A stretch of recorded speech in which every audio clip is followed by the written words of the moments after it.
Apa? Iket-iketan bisa kayak gitu. Iket-iketan itu romantis tapi versi horor. Nah kalau lo sempat jadian sama Aileen, itu versi romantisnya kayak gitu bang. Oh jadi tiap hari gue di bondage ya? BDSM. Enggak. Gue kan cuma bercanda. Akan dimulai sekarang. Oh iya. Ya, horor itu ketika DA lagi di akhir bulan gitu, karena kita harus baik-baikin Aileen. Itu Aileen period udah lah. Enggak sih, aman sih. Oke, kita langsung aja masuk ke tema kita hari ini, yaitu adalah horror story. Nah, mungkin kita nggak usah ya beberapa. Mungkin kalau misalkan Bang Adam bingung horror story-nya kayak gimana, kita coba lihat waktu juga kan. Kayak mungkin dari tim DA nih. Mungkin kayak Bro Willy, Jesselyn atau Aileen sebelum kan kalau Bang Adam kayaknya udah lama banget ya dari agak kecil gitu kan untuk udah jadi dukun dari kecil kan Bang. Ponari itu lu kan Bang ya? Enggak, gue sebelum lahir juga udah dukun bang. Sebelum lahir dalam kandungan gue langsung jadi dukun bang. Oh dukun beranak, jadi lu melahirkan diri lu sendiri kan? Iya benar. Iya. Dari singkat janin sudah melahirkan diri sendiri gitu. Mah aku pakai keluar sendiri gak butuh. Seret. Kalau gue langsung gue keluar itu nggak brojol bang, pakai sigil gue. Pakai sigil dia terbuka tuh. Itu dimensinya. Karena pakai sigil keluarnya kak jempol dulu kan? Kan sigil. Betul. Aduh. Nah, mungkin terutama mungkin Bro Willy yang mungkin ada nggak sih lu cerita horor atau Jesselyn atau Aileen yang belum pernah kalian ceritain di konten-konten gitu kan? Horror story. Kita mulai. Kita harus tegang, nggak boleh ngelucu. Ya itu di Bali hari pertama di hotel itu. Itu kan pasti di DA yang sebelum dong. Kalau nggak enak kalian. Oh itu beda. Gua tahu. Kita melihat penampakan hantu putih kan. Iya. Itu horor kalian gitu bukan horor gua. Gua enggak. Serius gua enggak. Lu lihat muka gua muka polos nih. Kayaknya tadi aku membersihkan belum bersih-bersih amat. Ya. Oke, siapa duluan yang mau cerita? Mungkin Jesselyn punya deh tuh. Apa ya? Kayaknya aku udah cerita semua dari teman-teman. Yang dulu deh kan kamu kan indigonya baru kebuka. Malah sebenarnya kamu tuh yang lebih sering mungkin diteror ya. Ada nggak? Ya? Yang masih kelas TKP lah, ini kan horror story. Tuyul kuntilanak pocong, kan zaman-zaman dulu. Itu yang kuntilanak tiba-tiba datengin kaca mobil kamu. Yang itu aja. Ya udah. Okay. Aku kalau gitu bawakan dengan seksama. Sedih banget ya dia. Gak ada cerita horor gitu. Sampai dipaksain gitu. Tapi kan main prime time-nya itu ketika memang di klien atau Pranois ini menceritakan kisahnya gitu. Gue takutnya suatu hari kita diundang YouTuber besar bang. Oh sebutin coba ceritain cerita horor kalian gitu. Pasti tengok-tengok kan. Siapa dulu? Bukan kita bingung gitu. Yang mana ya guys? Oke, silakan Jesselyn deh. Oke, jadi aku coba ceritain yang waktu itu aku masih belum terbentuk DA, belum terbentuk anomali, bahkan masih menjadi manusia normal menuju tiba-tiba jadi nggak normal gitu. Oke. Aku waktu abis pulang dari suatu mall di Jakarta bersama dengan kakak angkat aku dan teman-temannya gitu. Nah, pokoknya salah satu dari temennya itu ada yang satanik. Nah, ini kayaknya bukan TKP ini ya. Kenapa? Udah satanik, gak apa-apa, lanjut silakan. Ya, nah tapi aku anehnya guys, aku tuh crush sama dia, aku tuh suka sama dia. Oke. Iya, serius, aku suka sama dia karena kan kayak menurut aku, oh my god, gaya dia tuh keren banget, tatoan, terus udah gitu kayak ada piercingnya kayak wadidaw gitu loh di mata aku. Ya dulu lah ya, itu masih kayak cewek-cewek SMP yang suka sama cowok bad guy. Terus, long story short, waktu kayak gini ya sih. Kenapa? Kak Adam lagi nunjukin foto profilnya kamu. Terus udah gitu, waktu perjalanan udah mau nyampe rumah nih guys, kayak ngelewatin setapak jalan, tapi kayak di sampingnya itu ada kayak kali gitu. Nah terus awalnya di situ kan sepi banget ya. Aku nggak ngerasa gimana gitu. Aku cuman lagi ya biasa aja ngeliatin ke arah jendela, ngeliatin keluar. And then tiba-tiba ada kayak kain warna putih melayang-layang gitu, tapi kayak melayangnya dengan lembut gitu. Terus aku ngeliat Dia mendekat ke arah kaca mobil aku. Tiba-tiba ternyata ada mukanya, guys. Ternyata itu adalah kuntilanak. Jadi yang pertama kali hantu yang aku lihat itu adalah kuntilanak. Itu. Kuntilanaknya bentukannya kayak gimana, Jess? Dia bawah matanya gitu agak hitam, kulitnya pucat banget, rambutnya panjang, lurus yang aku lihat. Cuman ya lurusnya juga kayak ya lurus orang normal aja sih, mbak-mbak gitu. Sepinggang gitu rambutnya dia. Terus ya udah dia terbang terus kayak ketawa gitu. Bener-bener literally ketawa abis dia ngagetin aku. Di situ aku pucat banget. Akhirnya nggak jadi pulang ke rumah, malah kayak coba ditenangin dulu di coffee shop terdekat gitu loh. Iya. Ternyata coffee shopnya ya yang jaga itu biasanya kan untung atau apa. terus. Ya udah sih itu aja. Oh sama ini sih kalau mau yang juga cukup lumayan serem. Jadi dulu itu waktu aku sekolah, aku punya guru namanya Miss Mary. Miss Mary ini pokoknya sakit keras yang sampai berujung dia nggak bisa masuk sekolah tuh udah sampai beberapa minggu gitu. Nah terus Miss Mary ini kan dia sebenarnya penjaga library ya. Suatu hari aku lagi mau ke toilet, tiba-tiba aku berpapasan sama Miss Mary. Tapi aku tahu sebenarnya Miss Mary itu belum masuk gitu. Cuman kok aku tiba-tiba ngelihat dia. Nah tapi ya guys ada tapinya. Bibirnya dia itu warnanya agak biru. Terus kulit dia tuh pucet. Pucetnya tuh kayak pucet banget kayak orang habis darah kali ya kalau menurut aku. Terus aku kayak mau negor dia kayak Miss kan Miss tuh lagi sakit gitu, maksudnya ngapain kayak ke sekolah gitu. Tapi dia kayak ngelengos aja gitu. Terus abis dia ngelengos gitu, dia nggak jawab, nggak say hi, nggak apa. Biasanya kan orangnya ramah banget. Ya udah, akhirnya aku tetap jalan kan. Mungkin Miss Mary lagi nggak fit kali atau suasana hatinya lagi nggak baik, jadi dia nyuekin gue gitu. Pas aku jalan, aku ngelihat di depan pintu library tulisannya perpustakaan sedang tutup. Jadi itu definitely bukan Miss Mary, tapi seekor lagi.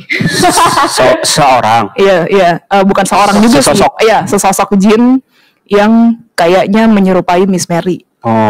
Sebenarnya sih itu bisa dilogikakan dengan logika sih, Jess. Jadi pas kamu panggil Miss, ya dia kan menghindar, dia menghilang. Miss. Paham nggak? Dapat nggak?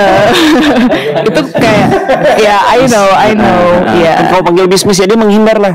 Jadi nggak kelihatan kan? Enggak, soalnya kalau di sekolahku tuh dulu kalau guru itu cewek dipanggilnya Miss, kalau cowok dipanggilnya Mister gitu. Mister. Enggak, dipanggilnya Sir. Sir. Iya. Aileen dicariin Monica Petra, ada Aileen kah? Weh. Halo. Nah terus Jawab kali ya. Lanjut. Kok bau kentut sih? Ini ada yang kentut ya? Adam.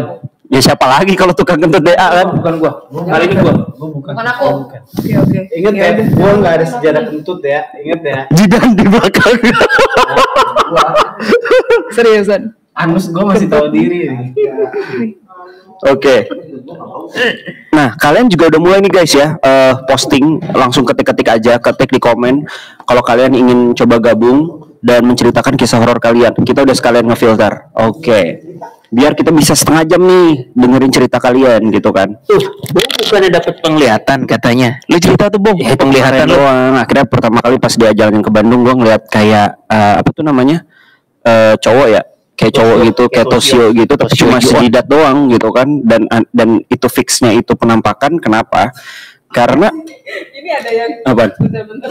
Ini ada yang kayak kasih judul sinetron gitu, yang tadi kan yang aku bilang aku suka yang cowok yang gitu-gitu kan. Terus ada yang ngomong gini, iya gebetanku ternyata penyembah kambing. Udah keren ya. Gebetanku penyembah kambing anjay. Calon suamiku penyembah kambing. Lanjut. Nah lanjut, pokoknya ya nggak horor banget sih, tapi di situ gue udah hampir 5 tahun lebih lah ya konten horor gitu kan, tapi gue nggak pernah ngeliat sama sekali. Nah tapi entah kenapa di situ di villa itu gue Ya akhirnya ngeliat tuh kayak ada yang nongol doang, kayak ada yang mengintip gitu loh. Tapi gue ngeliat jidat dan warnanya itu tuh kayak zombie. Pucet tapi pucet kayak abu-abu zombie gitu loh, bukan pucet putih. Dan lu bilang nggak anak kecil atau apa, jidat doang bang. Dan lu bilang nggak berambut kan? Nggak berambut hitam tapi kayak cowok. Pucet banget matanya, lu kelihatan nggak? Enggak, jadi cuma sampai sini doang, kayak gini kayak ada yang ngintip set gitu loh. Gue nggak tahu bang, kayak cuma ini doang. Nah kan gue ngeliat lagi kan ya, itu ada Aileen samping gue, padahal kita lagi cerita tentang nih villa semuanya horor nih. Nah gue lagi sampein ke Aileen tuh lagi ngobrol-ngobrol, gue lagi ngeliat ke yang bakar-bakar ya kan, wah kok ada yang nongol, siapa tuh? Nah langsung gue samperin kan, kenapa gue takutnya ternyata ada penjaga villanya lewat, tapi yang mustahilnya ternyata pas gue lihat lagi posisinya dia nongol itu di mana tuh, bawahnya bukan tangga, tapi udah langsung ke lantai 2 dan di bawah kalau orang di situ jatuh lah intinya, terbang itu. Iya kurang kerjaan, iya jatuh lah gitu kan, karena mau lewat gimana gitu kan, kayak gitu sih. Itu first time gue ngelihat penampakan walaupun nggak full gitu. Tapi anehnya dari situ beberapa hari kemudian ya gue pun ngeliat juga di kamar gue sendiri di Kalibata tercinta. Ya kan gue pakai kursi gaming tuh, nah gue lagi di kasur gitu kan, nah, gue udah tiap hari ngeliat tuh kursi gaming gitu kan, nah, tapi tiba-tiba kayak ada yang kayak mengintip lagi gitu, kayak set sekilas gitu kan, tapi bukan pakai mata samping gitu kan, kadang-kadang kan kita ngeliat penampakan dari mata samping gitu ya, ini bener-bener gue lagi ngeliat ke kursi set, terus kayak ada yang set anjing siapa itu tai, tapi gelap. Jadi kayak siluet gitu gelap, tapi ya tau lah ya kan, karena gue udah sering lihat kursi gaming gue, siapa juga muncul gitu kan, Jidan muncul dari kamar sebelah kan nggak mungkin nembus dia. Tapi itu semenjak kejadian yang anak kecil, itu semenjak kejadian yang Kabo ngeliat anak kecil pucat itu atau yang? Iya berapa hari kemudian dari situ. Berarti Kabo udah mulai kebuka ya? Tapi antil sih sekarang udah nggak ngeliat lagi sih. Lihat lagi dong Kabo. Jangan. Tapi anehnya besok udah bisa ikut TTI Kabo. Nah nggak gitulah, kasihan gue tiap hari ya TI. Tiap hari gue konten kalau gitu di Kalibata. Nggak, tapi ya anehnya itu aja sih, ketika di situ gue baru pertama kali ngelihat penampakan, oh gini tuh penampakan gitu sih. Ya gue nggak tahu, mungkin padahal lagi fine aja kejiwaan gue gitu kan, malah ya anehnya bukannya gue takut malah gue samperin. Kayak kemarin tuh kan gue samping Aileen, gue nggak bilang dulu tuh Aileen gue ngeliat penampakan, langsung gue samperin. Tau nggak guys kenapa gue mulai berani? Karena di villa tersebut walaupun gue ngeliat setan, tenang, ada penjaga semua banyak. Ada Willy, ada apa? Apa lu mau ceritain yang di villa? Ada apa aja bro Will? Nah ini nggak akan muncul di konten. Villa Bandung yang kemarin. Ya yang Tosio itu sisanya jin di perkampungan. Tapi penampakan bukan? Apa gua halu? Iya itu penampakan. Penampakan. Apa itu bro Will? Apanya? Yang lu rasa itu apa? Arwah. Oh arwah. Terus kan kita perangkap kan? Kenapa jadi DA lagi? kita perangkap, kita tanya-tanyain ya, intinya dia emang sering ganggu penghuni, maksudnya customer yang hire villa itu. Ya orang pas malam aja kita tidur mereka berlarian kok ya Lin ya.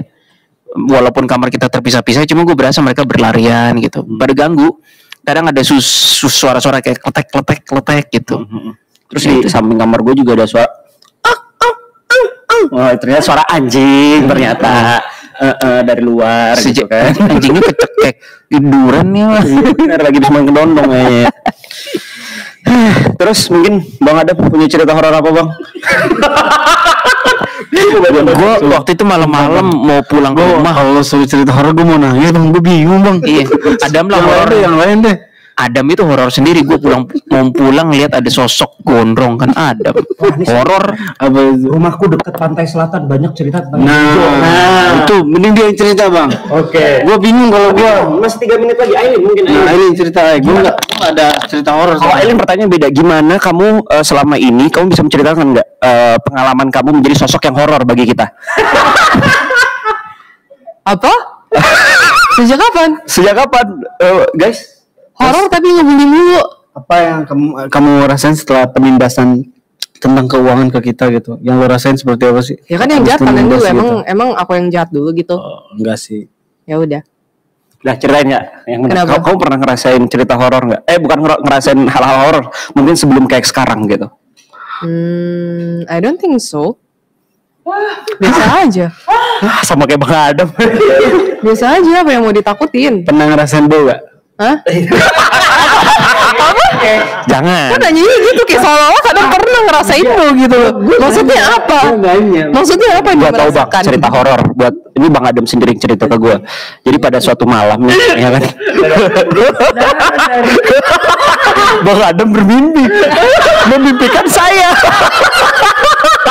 Terus saya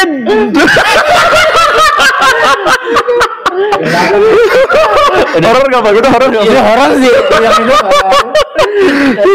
Aduh, jangan. Kita lagi interaktif horror story, kenapa jadi lelucon komedi nih? Oke. Nah kalau gitu langsung aja kita mulai interaktif. Ini bedanya dari mungkin nanti akan kita coba reaction juga. Jadi akan ada transfer apa ya? Transfer ATM BCA enggak ya? Transfer energi lah ya kan. Jadi tahu ceritanya apa nanti kita coba komentarkan.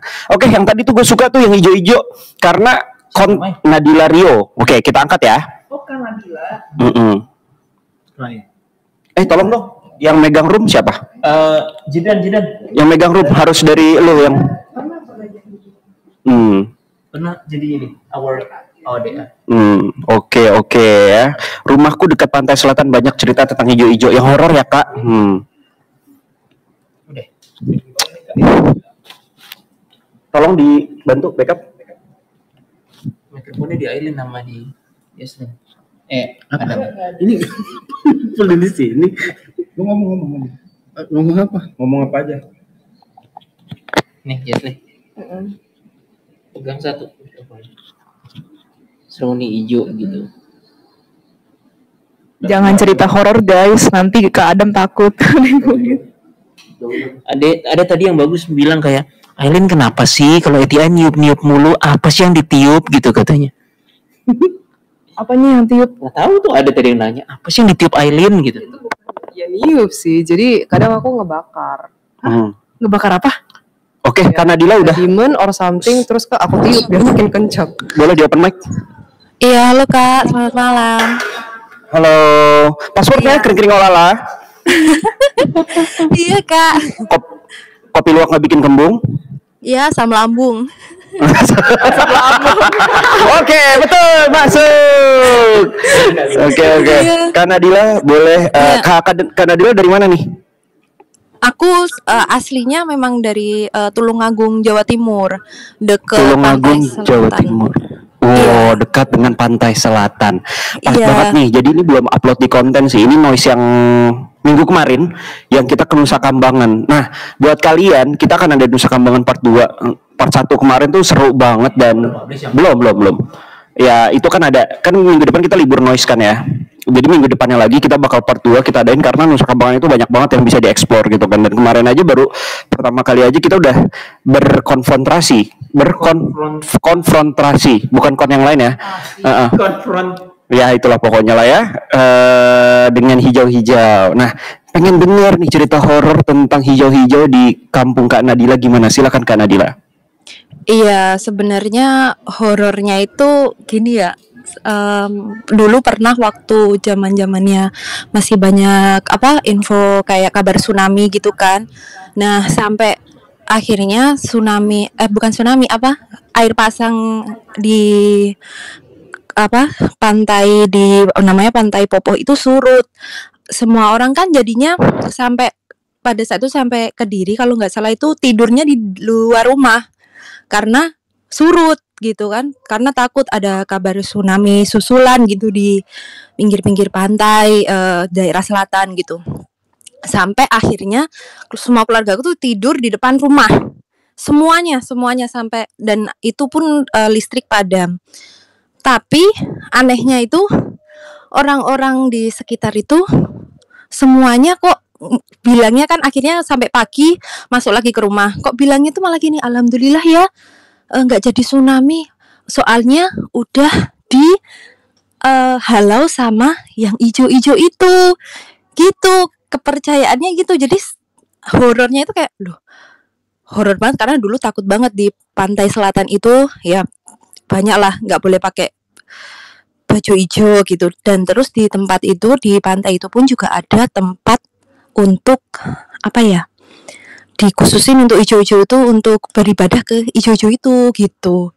Jadi masih kental banget horornya itu, banyak banget penampakan, tapi aku nggak sering lihat ya. Cuma orang tuaku tuh wanti-wanti jangan ke situ kalau pakai baju hijau, ataupun dalam artian kayak niat-niat yang jelek lah, malah diagung-agungkan si ijo-ijo itu. Tapi akhirnya malah nemu channel DA tuh malah kayak wah, ini beneran ya. Jadi dari kecil itu kayak dicekokinnya itu kayak ya nggak jadi tsunami karena ijo-ijo ngehalau gitu. Itu gimana? Pantai apa di Popoh Tulungagung. Oke. Jadi langsung feedback ya. Tapi cerita horornya itu aja tuh Kak Nadila. Iya, itu aja sih. Maksudnya ijo-ijonya tuh sampai aku gak berani masuk di situ, memang ada tempat persembahan sih, karena buat bukan persembahan lagi, kayak tempat kayak rumah kecil gitu yang buat semedi horornya itu ya langsung apa ya, hawa horornya tuh kayak langsung kenceng di situ, dan banyak ya orang-orang kayak apa penampakan lah, ngelihat kereta Penampakannya apa aja? lah. Katanya ngelihat kereta, ada keretanya ijo-ijo itu lagi lewat gitu, sering banget lewat situ gitu. Atau kalau enggak, ya itu sampai akhirnya kalau menurutku kayak fitnah terbesar tuh ya itu, kita nggak jadi apa namanya kena tsunami. Iya, karena ijo-ijo itu udah ngalau gitu. Itu bukan fitnah sih jatuhnya ya. Itu namanya bukan fitnah, branding. Apa? Itu branding namanya, bener kan? Branding loh. Branding ya. Personal branding itu, branding yang sangat wow sekali. Nah, dari tim DA mau langsung komen soal itu? Bang Adam mungkin yang lagi pakai hijau-hijau sekarang. Tapi ya ada yang banyak meninggal juga nggak sih Kak? Iya, banyak yang keseret gitu-gitu ya. Keseret. Terus banyak sih, banyak keseret gitu, banyak ya, lumayan banyak juga sih. Terus sering ya biasalah kalau satu suro sering banget ke sana, sampai ada keluargaku juga istilahnya kalau ini gatel-gatel ke laut aja malam satu suro gitu. Waduh. Kayak gitu kenceng banget sih memang di sana gitu, sampai istilahnya ada yang wangsit ke sana gitu, mimpi wangsit ke sana ya, banyak. Kental banget gak sih Kak di sana Kak budayanya gitu loh untuk menghormati sang hijau itu? Kalau setauku sih ya, aku nggak pernah ikut sampai dalam banget, soalnya aku cuma ngelihat ininya aja sih, tempat persemediannya itu khusus buat ya si ijo-ijo itu. Dan nggak sembarang orang boleh masuk juga sih, di situ ada situsnya gitu. Oh, situsnya apa tuh? Kok situs apa sih ya, kayak gitu tempat ininya, tempat kayak ritualnya ya? Ritual itu loh ada. Tapi, gitu. Situsnya itu awalnya www.ijo-ijo.com nggak? Oh, beda itu situsnya. Oh, kalau ada X-nya, kalau ada Bang Adam, lu apa Bang, ahli Bang? Lu kan ahli dalam situs-situs seperti itu. Oke. Siapa yang mau komentarin? Silakan. Kadang kalau ke situs X sukanya genre apa genrenya X videos. disebut Komentarin Bang. Iya itu. Kalau aku pribadi sih semua kejadian itu berdasarkan keinginan Tuhan sih Bang, bukan keinginan hijau Bang. Jadi kayak ya lebih ke maklumin aja, itu kan budaya ya. Tapi tinggal kitanya aja kritis nggak dengan semua informasi yang ada. Itu aja sih. Pertanyaan gua Bang, bisa nggak sih kayak makhluk seperti itu ya, dengan yang sudah diagung-agungkan dan sudah memang terkenal di Indonesia sendiri, mampu mengendalikan alam? Balik lagi sih Bang, kalau semuanya atas kehendak Tuhan sih Bang. Walaupun ada kemampuan, kalau Tuhan tidak menginginkan ya nggak akan bisa terjadi juga. Jadi gue balikin ke Tuhan deh gitu. Gue nggak mau menyempitkan atau meluaskan, lebih ke ya atas kehendak Tuhan sih intinya. Gue mengunci polanya di situ sih. Di situ walaupun punya kemampuan ya. Jangankan jin, bangsa sekarang aja udah bisa membuat yang tadi dari itu nggak hujan jadi hujan, ngerti nggak? Jadi gue nggak mau menyempitkan, nggak mau meluaskan konsep informasi yang pada akhirnya tuh akan membuat sebuah informasi yang nilai kebenaran itu kayak 50-50. Ya, jadi baiknya kayak ya semua berdasarkan kehendak Tuhan sih. Karena kan balik lagi ya, sekarang kan zaman sekarang juga banyak, terutama mungkin yang viral berapa tahun lalu tentang pawang hujan, bener nggak sih? Tandanya kan mereka bisa mengendalikan alam gitu kan ya, walaupun sebenarnya katanya sih kayak mengumpulkan yang hujan dari sana terus dibawa ke situ ke daerahnya atau enggak kayak menghold. Karena gue sendiri pun pemakai pawang hujan zaman-zaman gue nge-IO bang, dan I think it works beberapa, dan nggak bisa dilogikakan juga gitu dengan akal logika. Yang lain tuh udah hujan di ujung sana, dan daerah CP, gue dulu pakai di CP kan, Central Park event gue. Nah itu tuh pengap banget gitu kan, bener-bener pengep banget, dan bener-bener nggak ada angin sama sekali, tapi udah hitam banget. Hitamnya maksudnya bukan hitam bang Adam ya, hitam awan gitu kan. Nah dari situ pas kita break nih, terus kata pawangnya break ya, oke. Itu langsung hujan gede banget, kayak apa sih, kayak lu nahan air yang udah dia langsung kayak dilepas gitu, gitu langsung badai, angin di mana-mana. Ya balik lagi ke pertanyaan gua, apakah ada level-level tertentu bang sebenarnya di power jin dan sejenisnya? Berapa kondisi mereka memang ada kemampuan sih bang, berapa kondisi gitu. Tapi ya balik lagi ya, jangankan bangsa jin sih, manusia juga sebenarnya bisa sih dengan cara dia berdoa meminta ke Tuhan. Misalkan gue pribadi kan sering kadang-kadang di saat gue ngerasa ada kepentingan dan gue lagi kondisi pakai motor gitu kan, ya udah gue berdoa. Dan terkadang ya hujannya nanti pas gue udah sampai rumah, atau terkadang ya hujannya kayak cuman gerimis dikit dong, habis itu udah selesai. Jadi kayak ya bisa aja semua terjadi, tapi balik lagi kehendak Tuhan. Ya semua terjadi, kalau enggak ya enggak, kalau iya iya. I see. Tapi balik lagi bang ya, the power of itu bisa nggak sih bang? Sampai kan kita ngomongin cerita rakyat nih, ya kan, cerita rakyat yang katanya gunung meletus lah, atau karena si itu marah lah akhirnya meletus lah gitu kan, ataupun kayak tsunami lah, apalah gitu loh. Apakah itu cuma kita berbeda sudut pandang sebenarnya, mindset sebenarnya. Gue di fase spiritual di mana nggak ada sesuatu di atas Tuhan gue.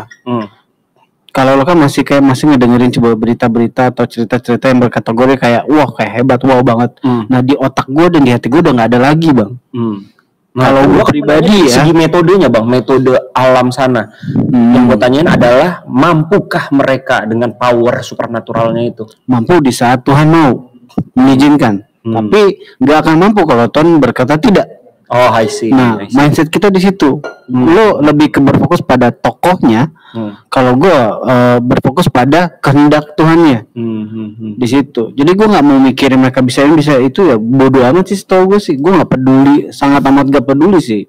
Kalau tipe gue gitu loh. I see. Gitu. Jadi ya pokoknya semua akan beda di saat kalian berada di level spiritual yang lumayan tinggi lah. Di situ. Dari tim yang lain mau kasih komentar? Bro Willy, gue sambil mencari yang lain. Oke, Kak Nadila, terima kasih loh untuk ceritanya. Nadila, thank you ya. Thank you, Kak Adam. Siap kakak. Boleh Nadila. Lanjut ya, kita lanjut cari. Kalian boleh ketik cerita kalian, nanti akan kita angkat. Tenang, masih panjang waktunya. Yang mana dulu ya, Bang? Lu boleh silakan, yang boleh dipilih-pilih. Cerita apa ya? Saya dari Tulungagung, ceritanya yang sama tapi lebih ingat cerita-cerita dan nama tempat realnya boleh naik kah? Maksudnya mana? Ya mana? Cerita hororku ketika nonton video DA yang iklan Thailand. Wah, ini boleh nih. Boleh. Coba angkat RDK. Tolong bicara dulu aja sama. Oke. Buat RDK Chris Dianto. Iklan Thailand yang mana ya? Miswa itu loh. Film itu maksudnya. Kalau miswa. Iya, film. Ini kan iklan Thailand atau film? Ya kita dengerin. Iklan Cina yang Taiwan kali. Taiwan tuh yang miswa-miswa. Kalau yang Hong Kong komersial tuh yang kereta api anak. Nah itu yang kali nih feeling gua. Makanya angkat dulu coba. Kalau kereta anak emang iya itu sih lumayan. Lo udah tahu belum? Ada konspirasi. Udah gue undang jadi pembicara RDK, ayo naik. Dia set, oke. Silakan di open mic. Halo, selamat malam Bunda. Selamat malam. Selamat malam. Silakan. Passwordnya jangan lupa. Kopi luwak. Tidak bikin kembung, tapi bikin asam lambung. 1 juta rupiah. Selamat buat Bapak yang ada di sana. Oh, enggak gitu ya. Oke, dari mana Mas? Dari Lumajang.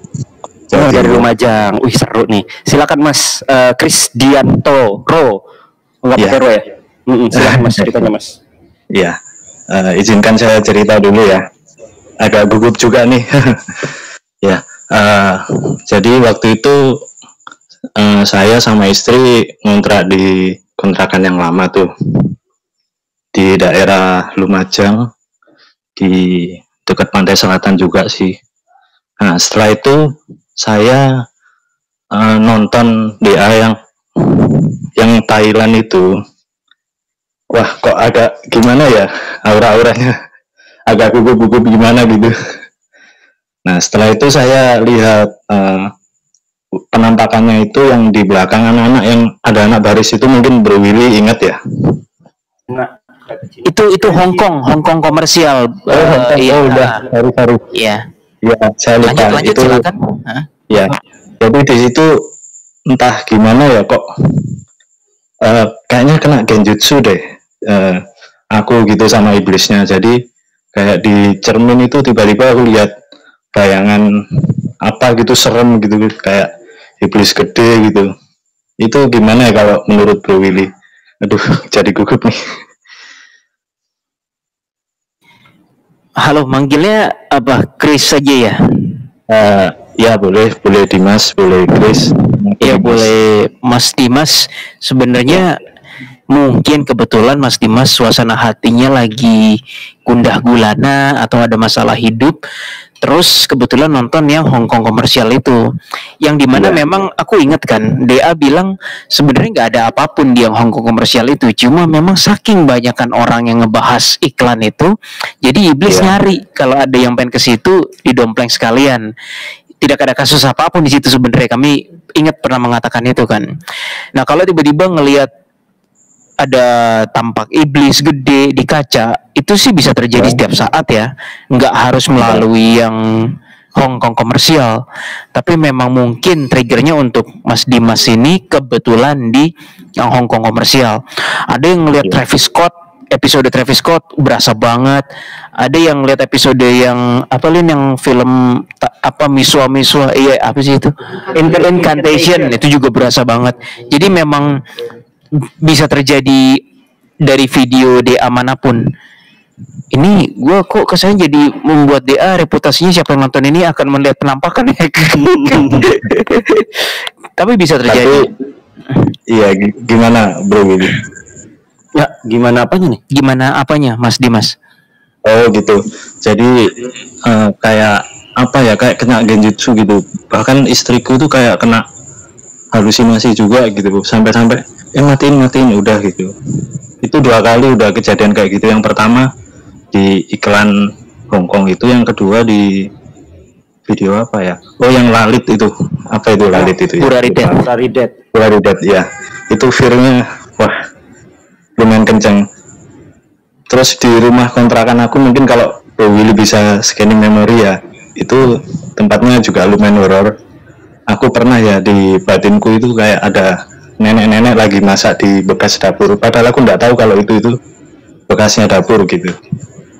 Itu kontrakan aku yang lama. Apa iblisnya dari situ atau makhluknya yang dari situ yang mengaruhin genjutsu? Tempat Mas Dimas itu ini ya agak rawa-rawa dikit sekitar ya? Rawa sih kalau agak ke belakang iya, kan dekat sama pantai, laut lah istilahnya. Ya bisa aja sih Mas, kalau aku rasa di situ energi supernatural itu emang agak kenceng sih. Kalau aku rasa belajar untuk cuek aja sih, karena kan tempat tinggal kalian kan tipis banget tuh dengan dunia lain. Pasti di saat kalian berpikir tentang dunia lain itu otomatis portalnya akan terbuka sendiri gitu. Berdasarkan yang kalian pikirin secara hati. Jadi saran aku ke depan kalau kalian nonton yang berhubungan dengan horor ya lebih ke mindset entertain aja, jangan terlalu diseriusin sih. Bukan apa-apa. Dari konten DA ya Bang? Ya, kalau Mas Dimas aku rasa masih aman. Takutnya di istri kena nanti.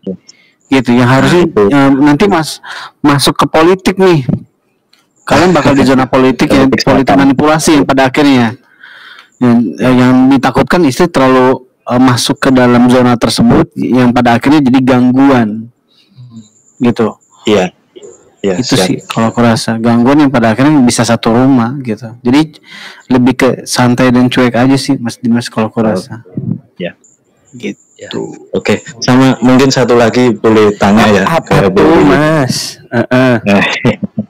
Selama dulu itu jauh dari itu ya.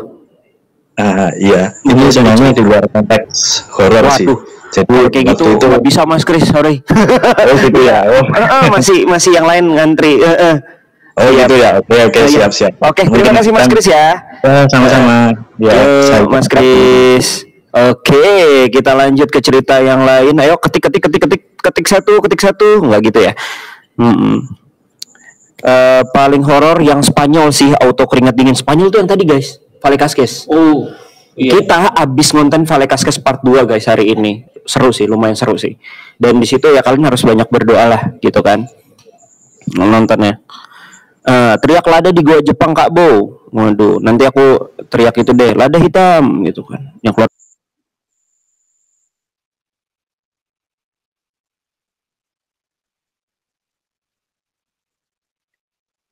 Lanjut. Oke. Cerita yang mana lagi nih, Mas Wil? Nonton video YouTube DA dibawa santai bikin pusing mual.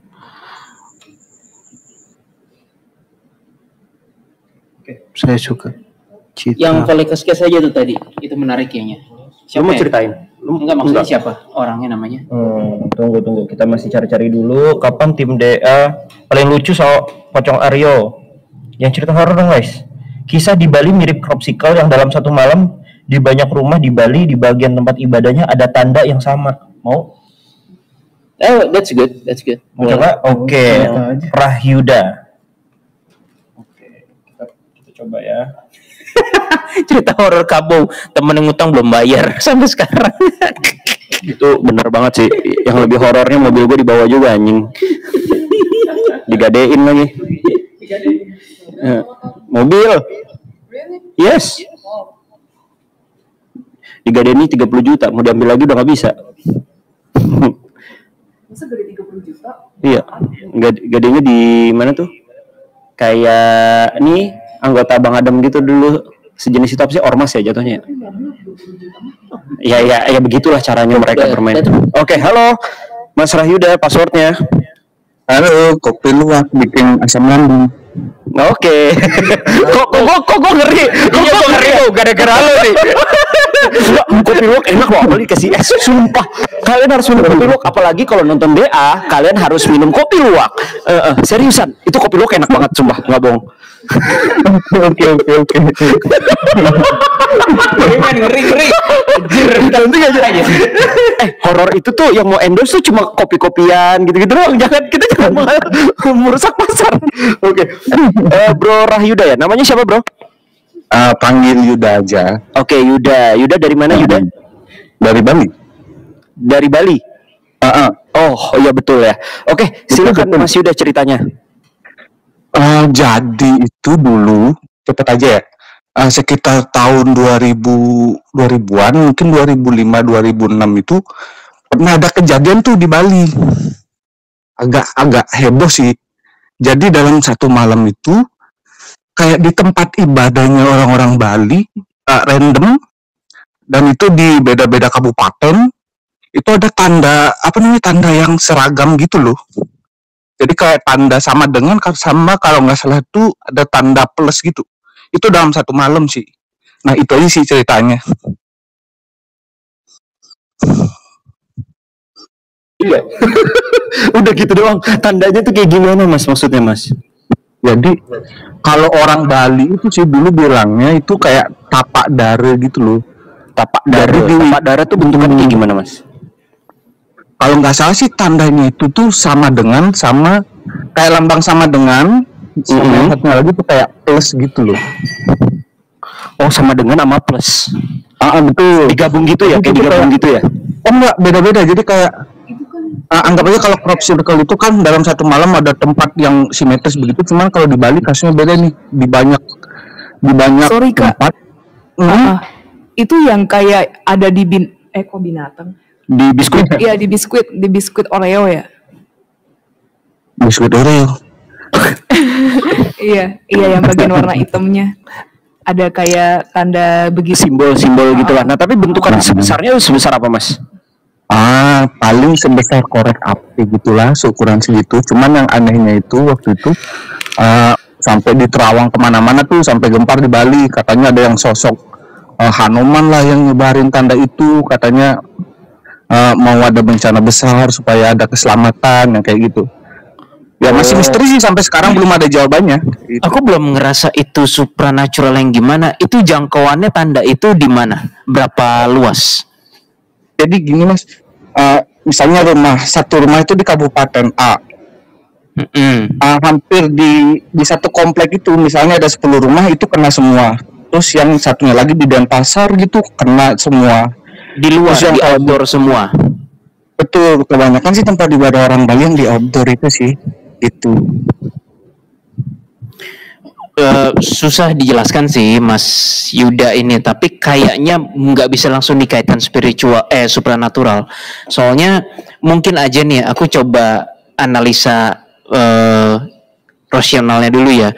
Mungkin aja memang ada malam tertentu yang sebuah sekte apalah nggak jelas kayak yuk malam ini kita doa ya, dan sebagai bentuk tirakatnya atau tandanya lu harus bikin tanda sama dengan atau plus di rumah setidaknya 100 orang. Nah, ada hal-hal yang kadang-kadang nggak masuk di akal, itu ada yang terjadi seperti itu. Aku nggak yakin itu perbuatan supranatural sih kayaknya kalau seperti itu. Kalau misalnya kami bisa lihat nih tanda sama dengannya sama plusnya sih lebih keren lagi. Kalau dilihat dari uniformity-nya itu memang uniform, itu aneh. Tapi kalau terjadi variasi bentuk dan gak konsisten, aku rasa sih itu orang. Iya, bisa orang. Nggak, bisa jadi itu kode juga sih untuk jadi kode untuk sebuah kadang-kadang gitu kan. Iya, makanya nggak bisa dikaitkan itu dengan supernatural. Karena tadi bilangnya crop circle itu kan besar ya, setahu gue. Iya.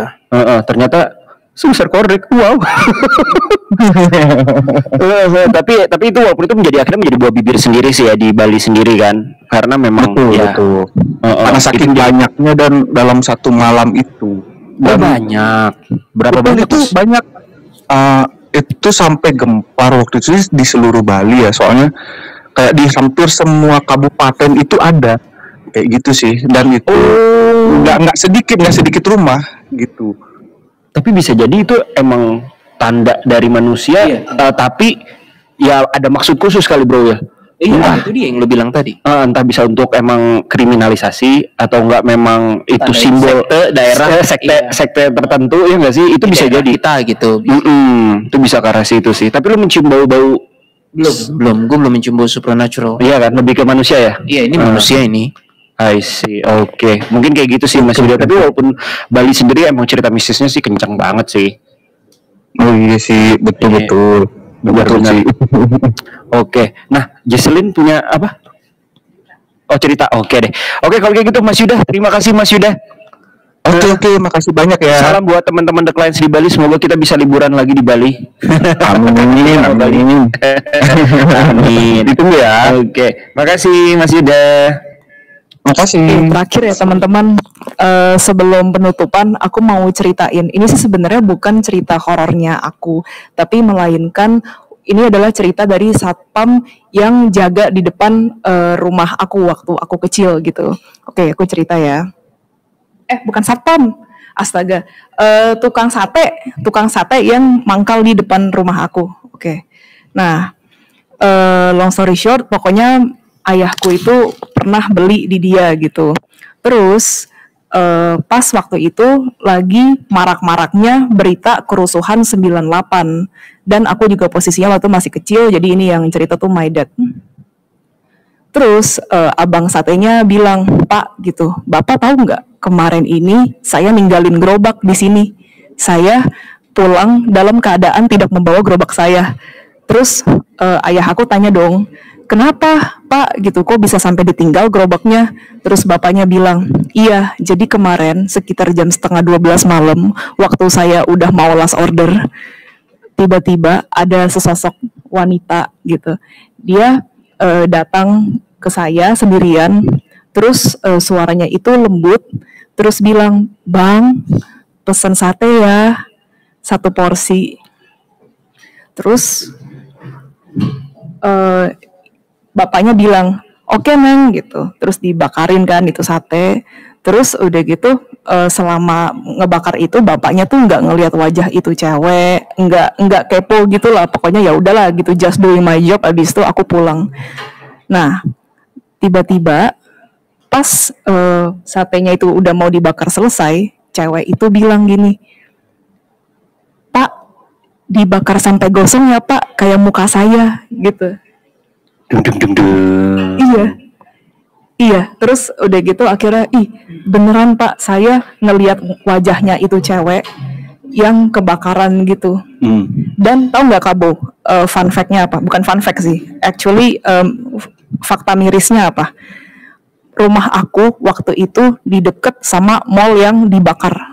Oh, pas kerusuhan tahun 98. Itu mall yang Tangerang. Oh, Tangerang. Filmnya Tangerang. Oh, ya. Dulu aku pernah tinggal di Tangerang, guys. Iya. Dan kayaknya cewek itu memang salah satu korban dari yang ada di mall itu sih. Pas aku coba terawang memori. Yang sekarang YouTuber banyak yang explore ke sana nggak sih ada? Nggak tahu deh kalau itu sih. Tapi mallnya masih beroperasi sekarang. Oh, sampai sekarang udah beroperasi ya? Udah beroperasi lagi. Cuman memang kalau aku datang ke sana, itu tuh ada di satu spot itu banyak kayak orang hitam-hitam gitu, kayak kebakar gitu. Jalannya juga kayak tertatih-tatih, warna badannya hitam gitu. Kayaknya pernah cerita ke Kak Willy kan? Kayaknya ke Aileen juga. Apa badannya kayak hitam-hitam gitu ya? Arwahnya jujur berarti. Bener, pakai kacamata nggak? Rambutnya hitam. Tadi kau bilang arwahnya hitam dan tertatih-tatih kan? Berarti arwahnya jujur. Tuh, agak jujur.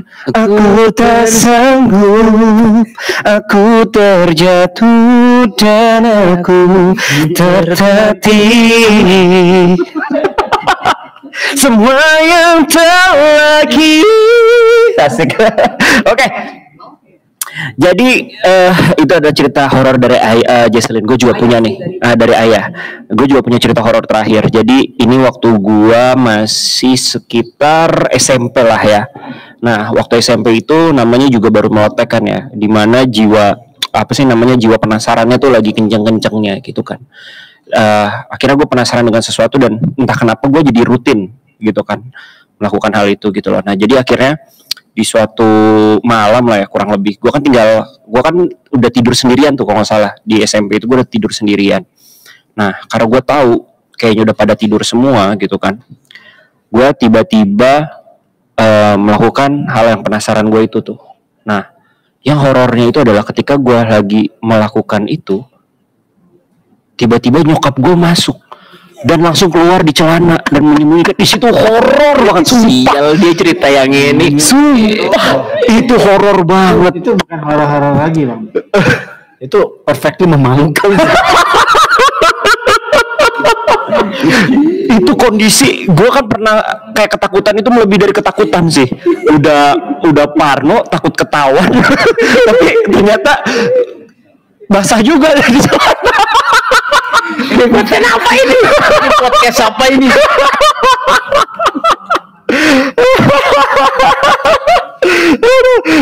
Tapi itu cerita real sih. Kayaknya dan gue cerita lagi ke nyokap gue pas gue gede, ternyata nyokap gue sadar tapi pura-pura bego. Akhirnya jujur. Iya. Terus nyokap lu tahu? Iya. Pastilah nyokap tahu anaknya. Terus pura-pura bego. Ini gue belum denger lagi. Gue belum denger lagi. Terus langsung oke, nyokap gue, anak gue udah gede. Jadi itulah cerita terakhir kita dari konten segmen kita hari ini di Interactive Horror Story.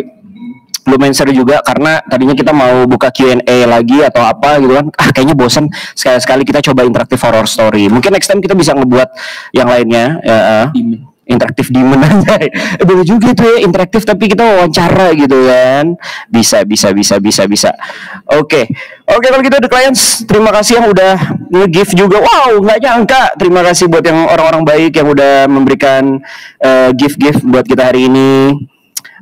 Terima kasih juga buat The Clients, Super Noise ya kan. Dan jangan lupa besok kita upload juga. Tenang, kita upload sesuai jadwal jam 8. Dan kontennya apa besok ya jadwal ya? Dan apa Dan ya? Besok upload kita ya? Oh, Padmana Baswani. Nah, itu Padmana Baswani ngebahas apa tuh Bro Will? Kemarin tuh.